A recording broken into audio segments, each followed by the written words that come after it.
syukran katsiran wa qira'atil hamdalah ala hidayati wa taufiqihi allati nahnu na'isu biha wa nusalli wa nusallimu ala Muhammadin ala judihi wa basrihi li tabligh syara'i'illah hidayatan lana. Amma ba'du, askurukum syukran jazilan ala ma sa'idatukum bil hudubi fi hadzal fasl.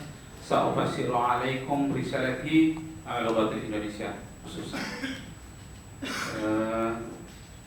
Terlebih dahulu saya ingin menyampaikan saudara saya yang banyak hadir, ada Bapak Syajudi, ada Bapak Makmur Hendrik sebagai saudara tua saya yang dari desa Blucina, dan banyak saudara-saudara lainnya yang tidak saya sebutkan satu persatu.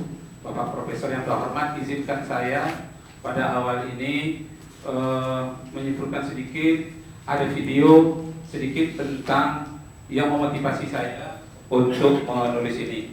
Kira-kira beberapa detik saja. Bismillahirrahmanirrahim. Ini tentang kekerasan terhadap anak. Ini yang terjadi di Bali. Satu lagi kekerasan terhadap anak. Jadi kekerasan terhadap anak ini satu lagi.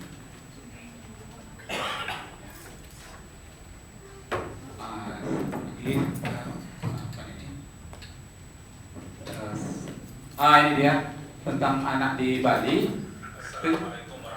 Kesimpulannya, anak ini mati dibunuh oleh orang tua angkatnya, tapi belum diputuskan, sudah menjadi tersangka dalam informasinya.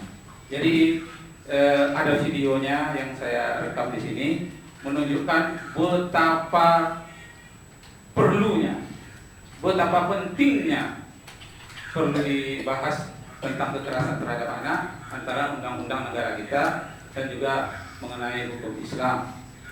Ini saya lihatkan sedikit, ada gambar anak itu, ya, anak yang mendapatkan kekerasan. Anak itu bernama Angeline. Nah, saya simpulkan saja, tidak ditayangkan semuanya karena panjang, bahwa anak itu akhirnya dia menderita.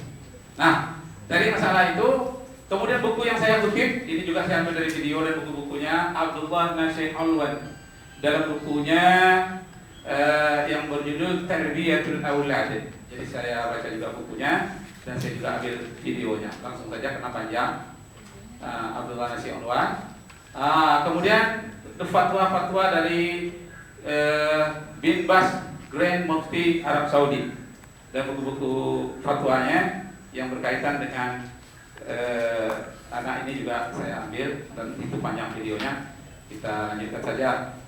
Dan kemudian Syekh Albani, karena ada hadis yang ditakhrij oleh Albani yang saya kutip dari bukunya juga, tetapi bukunya yang sangat populer di Indonesia tentang sifat sholat misalnya.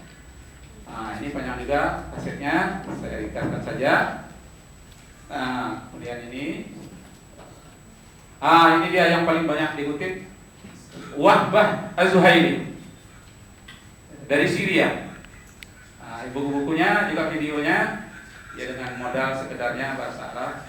Kemudian juga sudah banyak yang diterjemahkan dalam bahasa Indonesia, kita gunakan. Ini juga panjang, disingkatkan saja.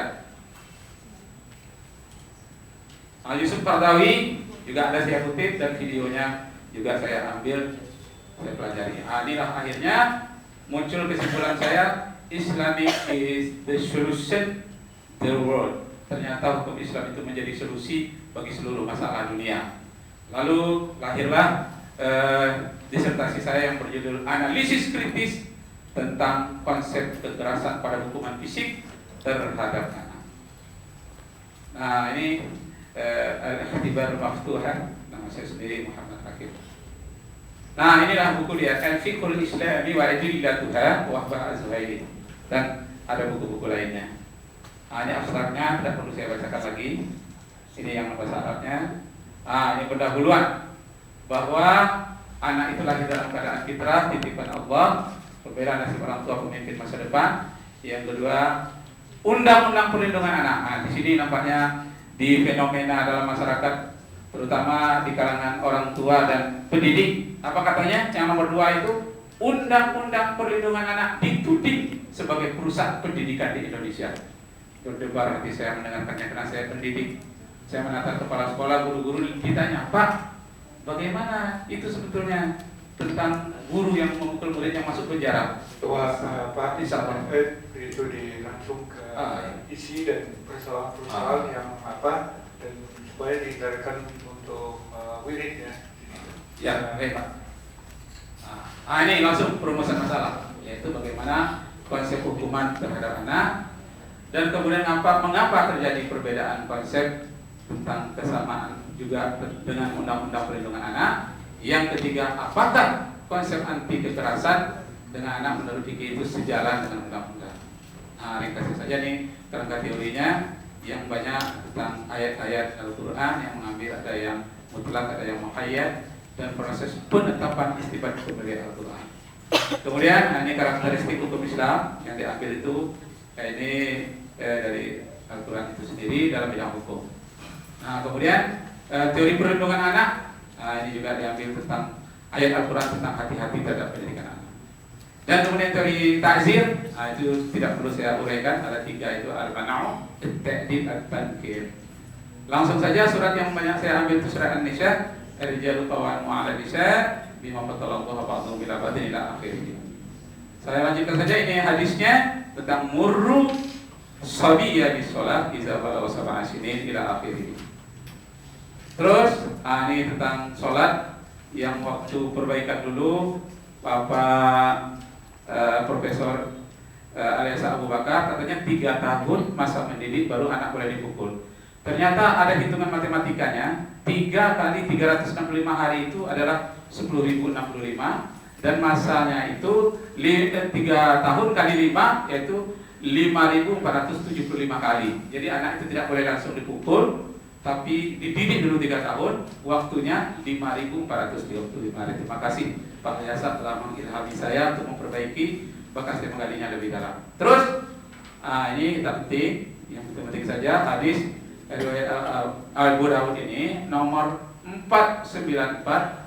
Ini terjemahannya, pukullah anak, suruhlah anakmu mengerjakan sholat apabila berumur 7 tahun, dan pukullah dia karena meninggalkan sholat berumur 10 tahun. Itu sangat populer sekali. Inilah yang sudah ditakhrij oleh Albani yang saya sebutkan tadi. Langsung saja, ini tentang konsep perlindungan anak. Ini sekarang ini terdapat pada Undang-Undang Nomor 35 tahun 2014, merupakan perubahan atau revisi dari Undang-Undang Nomor 23 tahun 2002. Langsung saja. Kemudian hal yang sangat mendesak itu adalah jaminan terpenuhi hak anak. Terus ini kaidah yang saya pakai pada fikih tasyarruful imam ala ra'yati manutun bil maslahah. Kemudian yang kedua saya pakai juga darul mafasid muqaddamun ala jalbil masalih. Kemudian ikhtilaful fatwa bi ikhtilafi zaman wal makan. Dan kemudian signifikasinya tidak perlu saya bacakan. Demikianlah Pak Ibu, yang terakhir pembahasannya itu perbandingan yang banyak dan penyebab-penyebab terjadinya sesuai dengan jawaban inti dari permasalahan itu tadi dari bab 4, dan bab 5 itu merupakan kesimpulan. Dan temuan saya, ini barangkali tidak perlu saya bacakan, banyak hal-hal yang baru yang saya temukan, berbahagia insyaallah. Dan kemudian ini catatan-catatan lagi tentang pasal-pasal yang berkaitan dengan kekerasan terhadap anak. Mungkin waktu saya sudah habis Pak ya. Seperti demikian. Wabillahi taufiq wal hidayah. Wassalamualaikum warahmatullahi wabarakatuh. Baik, sudah sama-sama kita dengar penjelasan dari atau pemaparan dari Saudara Pengurus. Sebelum saya serahkan kepada Bapak-Bapak penguji, saya ingin klarifikasi beberapa hal. Ini mungkin ada perubahan judul dari yang pertama dengan yang sekarang ini. Itu ada perubahan judul? Perubahan sebetulnya tidak ada, tapi penegasan artinya lebih dipertajam. Jadi saya sadari setelah ujian tertutup pertama itu rasanya masih tumpul. ada perubahan atau tidak? Perubahan judul tidak, tapi dipertajam sedikit, ada kata-kata yang ditambah. Judul semula apa itu perbandingan hukum? Iya, sekarang masih. Perbandingan hukum. Masih. Ya. Masih. Yang dipertajam itu apa? Yang bertajam itu kritisnya, Pak. Kritis. Iya, analisis kritis. Jadi apa yang Anda maksudkan dengan analisis kritis? Analisis kritis ini di samping saya insya Allah menganalisisnya mulai dari pasal-pasalnya. Kritis itu artinya apa? Memberikan kritik. Kritik, memberikan kritik. Coba apa yang Anda kritik? Yang pertama kelemahan dari undang-undang perlindungan anak. Jadi ada kritikan dari masyarakat bahwa undang-undang itu menyebabkan orang tua dan guru-guru kesulitan untuk memberikan hukuman fisik. Akibatnya anak tadi seakan-akan dibiarkan. Artinya kalau dihukum nanti guru bisa masuk penjara. Kalau tidak dibiarkan anak semakin menjadi. Jadi undang-undang tentang perlindungan anak ini telah mengkriminalisasikan tindakan guru yang sebenarnya hanya memberikan hukuman disiplin. Seharusnya dia hanya dikenakan kode etik. Jadi itu kritiknya. Iya, kritiknya itu. Kenapa sampai guru dikriminalisasikan tindakannya itu? Gitu, Pak. Kemudian apa yang Anda maksud dengan hukum Islam dalam judul ini? Ya, hukum Islam itu ya tentu maksudnya syariat Islam. Kita ambil terjemahan dari syariat Islam. Kalau di dalam buku-buku liter lain disebut dengan Islamic Law. Mungkin terjemahan dalam bahasa Indonesia menjadi disebut dengan hukum Islam. Iya, jadi tujuan perbandingan itu kalau gitu apa? Tujuan perbandingannya ini kita akan mengambil dari unsur-unsur perbedaan dan kesamaan. Karena hukum itu tentu saja tujuannya baik dari hukum Islam maupun hukum perlindungan anak. Tapi itu apa itu? Ya. Apa? Perbandingan itu apa?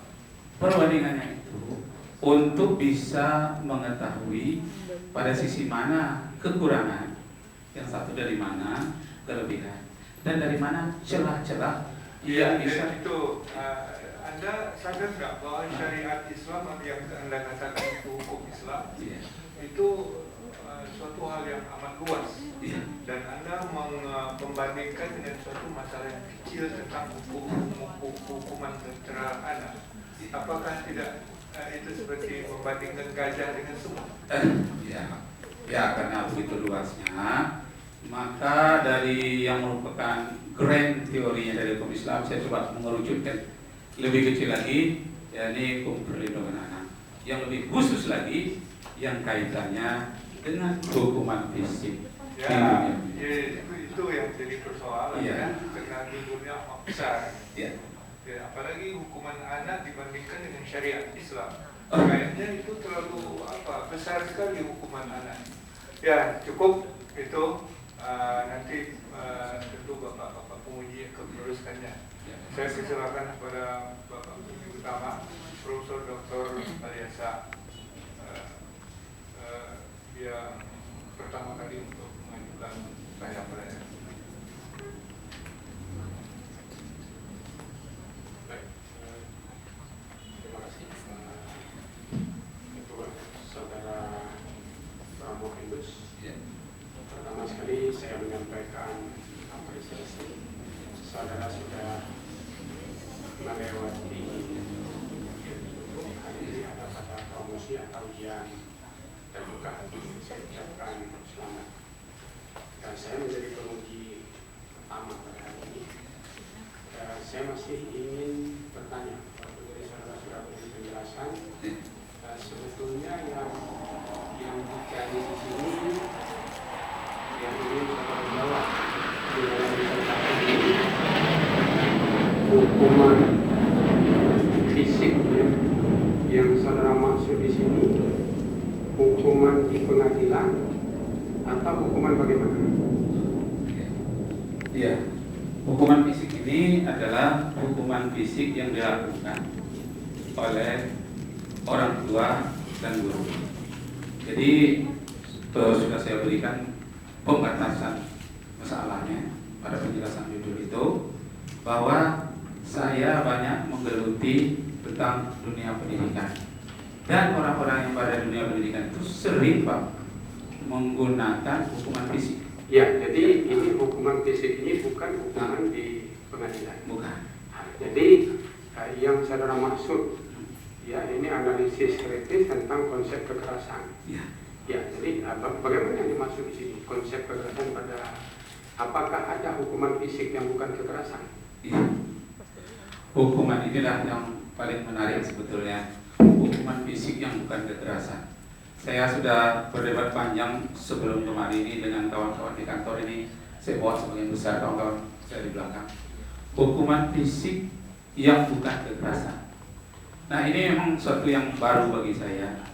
Saya menemukan seakan-akan ini ada pendekatannya dengan maqasid syariat dari murul auladakum bisolat, yang umur 10 boleh dipukul. Kenapa? Ada seorang ahli psikologi dari Inggris, namanya Marjorie Gano. Marjorie Gano ini katanya ada hukuman fisik yang tidak termasuk kekerasan dan tidak melanggar HAM. Lalu diterangkannya, bagaimana itu hukuman fisik yang tidak melanggar HAM? Tepukan kecil terhadap anak dari umur 6 tahun sampai umur 10 tahun. Yang menarik bagi saya 10 tahun itu persis seperti hadis Nabi yang mengatakan fadrabuhum bi'ashr. Boleh dipukul ya kalau tidak sholat umur 10 tahun. Jadi teman-teman yang saya buat diskusi itu mengatakan, apakah karena Marjorie Gano itu pernah membaca hadis? Kenapa? Karena katanya pukulan yang ringan, yang tidak berbekas, yang tidak dengan emosi. Itulah pukulan yang menurut Marjorie Gano yang juga akhirnya menjadi pendapat saya, suatu hukuman fisik modern yang tidak melanggar HAM dan tidak termasuk kekerasan. Ya. Saudara, berarti saudara sudah menemukan ada hukuman fisik yang bukan kekerasan. Ya. Tetapi ya, ini ada pertentangan pada dirinya. Hukuman itu semuanya penderitaan. Hukuman itu semuanya nestapa, semuanya rasa sakit. Ya, jadi kalau itu tidak ada rasa sakit, nah, maka itu bukan hukuman. Ya. Jadi ini hal yang harus diperhatikan. Nah, jadi saya merasa itu ada hukuman dalam bentuk kekerasan fisik dan ada hukuman dalam bentuk bukan kekerasan fisik. Ya, jadi bukan hukuman fisik. Hukuman itu bisa kekerasan fisik dan bisa bukan kekerasan fisik. Jadi ini barangkali dua hal yang berbeda yang saya lihat belum ada di dalam kesimpulan yang saudara buat. Kemudian saudara membicarakan di sini analisis kritis tentang konsep kekerasan pada hukuman fisik terhadap anak. Sekarang aturan fikih tentang hukuman terhadap anak, apakah ada? Silakan. Nah, tentu saja aturan fikih ini sumbernya itu dari hadis, dari Quran, ya, dari hadis. Abdullah Nasir Al-Albani yang dari bukunya yang saya kutip itu, dia mengambil ayat Al-Quran yang tadi sudah saya ungkapkan di situ. Yang ayat Al-Quran itu sebetulnya tentang hukuman terhadap istri. Ada di situ hukuman memukul istri, fadrabuhum. Kemudian Abdullah Nasir Al-Albani ini mengkiaskan juga hukuman terhadap anak. Kenapa demikian? Karena rata-rata ayat disebutkan istri, anak-anak, istri, anak, istri. Jadi begitu juga katanya masalah hukum tingkatan kepada anak. Yang pertama, kalau menurut ayat Quran, fa'izu berikan nasihat dulu. Yang kedua, kalau ayat Quran itu wajalu, ya dipisahkan sedikit. Kalau yang ketiga, itu baru wadrobu. Jadi berarti pukulan itu sebagai hukuman yang terakhir. Itu pun oleh Abdullah Nasir Alwan, itu pukulan itu tidak harus pukul dengan tangan atau dengan kayu. Katanya dengan gertak, apa namanya itu, dengan teguran saja itu terpukul mentalnya, itu sudah bagian dari wadrobu juga. Jadi saya merasa itulah urutannya dari ayat Al-Quran. Kalau dari hadis, iya Pak. Yang saya tanya tadi, apakah ada fikih? Apakah fikihnya ada? Ya, apakah ulama-ulama fikih berbicara tentang hal ini atau tidak berbicara? Ya. Ya. Ternyata Pak, saya download di internet banyak sekali buku-buku tentang fiqhul aulad itu, fikih anak-anak, baik tentang cara sholatnya maupun ganjaran terhadap anak ini, siapa yang menerimanya, banyak sekali. Tapi yang saya ambil di sini hanya sedikit saja, hanya tentang hukuman kekerasan. Saya dengar bukan hanya Abdullah Nasir Alwan, tapi juga Albani ada, dan banyak ilmuwan lain yang bagi saya itu sebagai bacaan yang tidak memang saya masukkan ke dalam catatan, akan tetapi ini memperkuat sebagai bacaan saya. Memang ada fiqhul aulad itu memang ada. Itu yang saya telusuri, saya pelajari berkali-kali, memang sangat banyak sekali dan banyak seginya. Tapi Pak, nampaknya yang hukuman terhadap anak ini yang sifatnya yang ta'zir itu tadi, yang faedahnya di ta'dib itu tadi, untuk membuat dia lebih beradab, untuk membuat dia tidak mengulangi lagi. Jadi bukan sebetulnya hukuman yang untuk mencederai seperti cerita awal tadi. Jadi hukuman itu sifatnya hanya menghentikan sikap aktifnya, dia mengganggu temannya atau berkata kasar. Itu ada takzirnya masing-masing menurut fiqhul aulad itu. Itu Pak yang dapat saya pantau dan saya baca untuk sementara. Terima kasih. Baik, yang terakhir saya ingin tanya, apa yang paling penting yang saudara temukan dalam penelitian ini? Yang paling penting sekali itu tadi yang nomor 2 dari latar belakang yang saya ungkapkan itu di koran-koran, di berita itu mengatakan bahwa undang-undang perlindungan anak ini merusak dunia pendidikan. Nah, ternyata saya bisa jawab di dalam ini, tidak, dia tidak merusak pendidikan. Hanya selama ini guru-guru memberikan hukuman melampaui batas tadi yang ditetapkan oleh undang-undang, yang ditetapkan oleh hadis. Kenapa? Karena guru-guru yang masuk penjara itu dalam catatan kita itu kebanyakan mereka melampaui batas. Memukul anak itu ada bekasnya, bahkan sampai berdarah. Ini memang sudah kriminal. Untuk KUHP pasal KUHP 351 kalau nggak salah itu. Yuntonya atau lex spesialisnya, barulah undang-undang perlindungan anak. Karena juga kaidah hukum barat mengatakan lex spesialis derogat lex generalis, lex spesialis derogat lex generalis. Hukum yang khusus ini lebih diutamakan atau bisa mendukung dari yang hukum umum. Itu yang bisa saya pahami. Tidak berhubungan antara syariat dengan undang-undang. Ya. Jadi kaitan dengan undang-undang. Kaitannya antara undang-undang ini tadi tentang hukuman yang dilakukan itu melanggar undang-undang atau hukum atau tidak, itu tadi kalau seorang guru dilaporkan oleh muridnya, maka polisi akan menanyakan mana bekasnya ada atau tidak. Nah, kalau kita amalkan seperti kata Majori Geno itu yang pertama tadi, tidak berbekas, tidak emosi, undang-undang pun polisi pun tidak bisa bertindak. Kenapa? Karena tidak ada bekasnya sama sekali. Nah, kalau begitu penelitian saya ini sekaligus memberitahukan kepada guru-guru sebagai pemakai aturan di lapangan bahwa kalau memukul itu janganlah dalam keadaan emosi, jangan berlebih, jangan sampai berbekas sama sekali. Sedapat mungkin hindari. Sebagaimana kata Rasulullah SAW itu sendiri, itu adalah ta'zir itu merupakan hukuman yang terakhir. Pak, ada sedikit catatan saya tentang ada seorang yang namanya Nasail, seorang remaja yang suka menggoda wanita pada masa Rasulullah. Ada catatan di saya di sini. Akhirnya pemuda ini diberikan ta'zir oleh Rasulullah dan digundulkan kepalanya. Lalu dia datang kepada Rasulullah, apakah kamu masih menggoda wanita lagi? Tidak, ya Rasulullah. Nah, ternyata ta'zir tadi berhasil melakukan taktik, membuat dia lebih beradab. Itu Pak yang bisa saya pahami, insyaallah.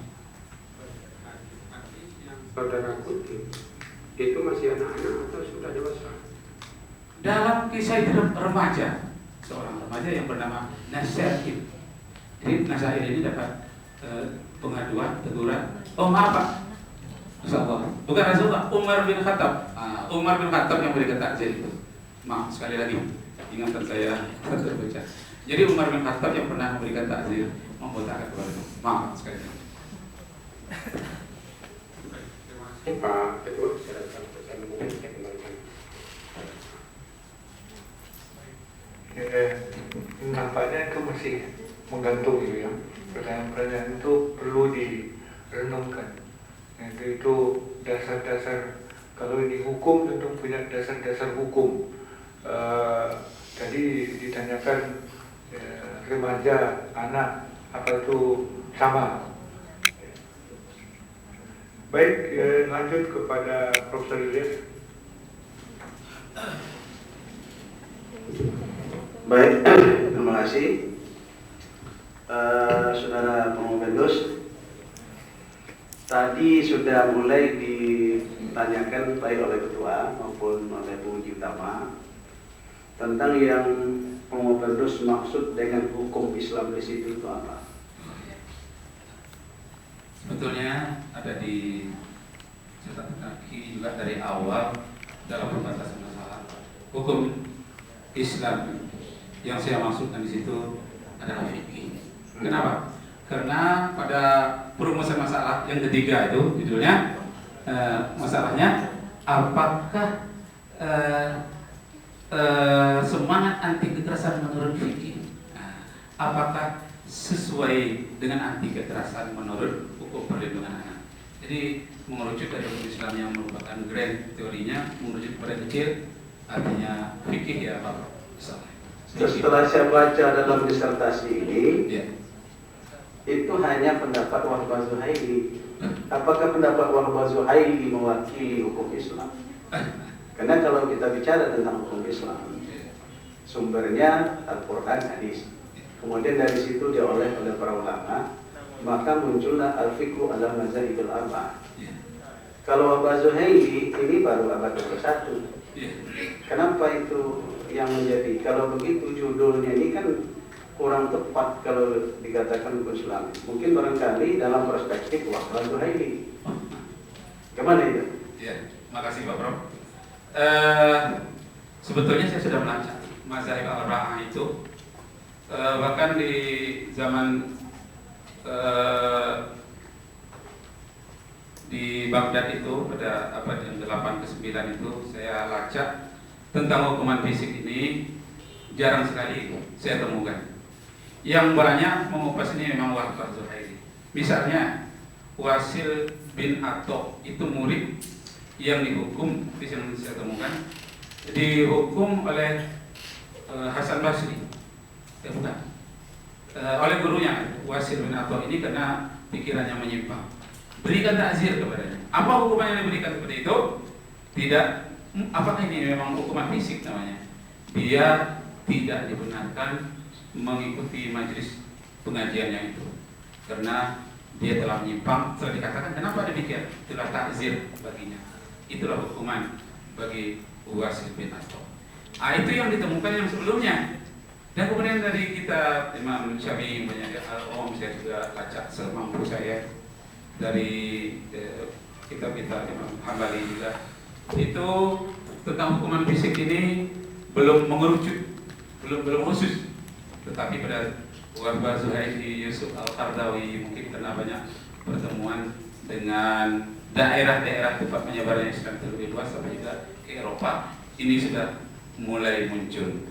Jadi saya tergelitik ini karena agak luas bahasan dari Wahbah Zuhaili ini tentang hukuman fisik terhadap.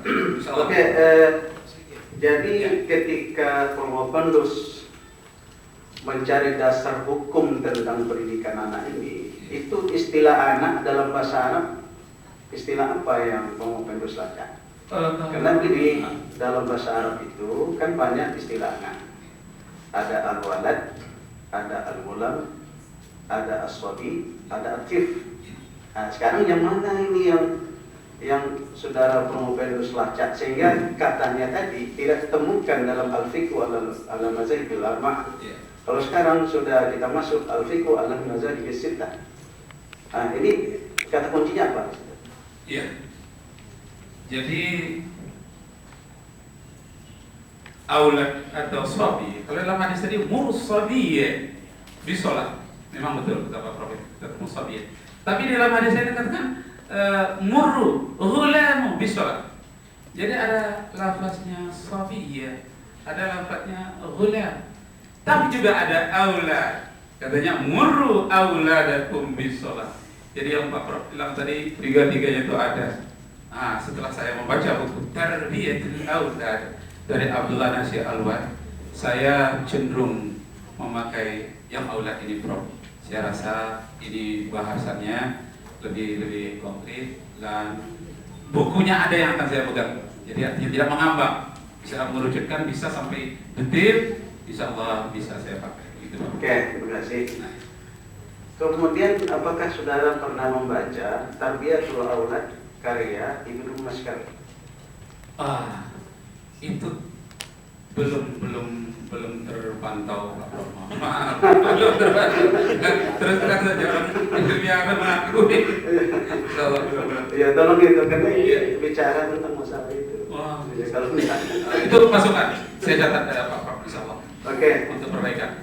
Yang kedua, ini teknis dulu sebelum masuk nih.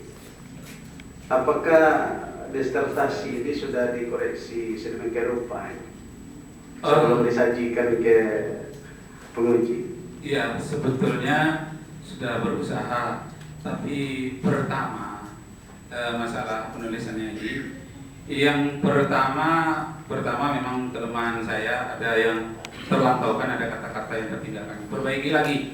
Nah, waktu diperbaiki, mohon maaf bukan membela diri, itu lampu tempat kami itu mati terus, Pak. Sampai sekarang, iya. Jadi sudah dimasukkan tulis begitu rapi. Wah, habis puas yang ngulang lagi. Maka 8 tahun saya menunggu, Pak. 8 tahun. 8. Jadi untuk koreksi saja, Iya. ini daftar isi yang Pengopendus buat, Iya. itu tidak ada yang cocok dengan isinya. Begini, Betul Pak. itu? Iya. Ada yang cocok sebagian, ada sebagian yang tertambah. Jadi maksudnya buka-bukaan kita nih, kan perbaikan dari Bapak ini, terutama Pak Profesor Amir, banyak memberikan masukan-masukan tambahan dan sangat berharga. Ketika saya masukkan yang 10 lembar itu, tentu kalian tahu yang 85 jadi 105. Saya koreksi masukan itulah yang hilang tulis di situ ketika tidak ada. Tapi bukan saya bela diri, Pak Prof, tapi itu memang kenyataan dan insya Allah akan saya perbaiki. Ya, contoh ya, biar mudah. Ya. Umpamanya latar belakang Iya. itu halaman 2.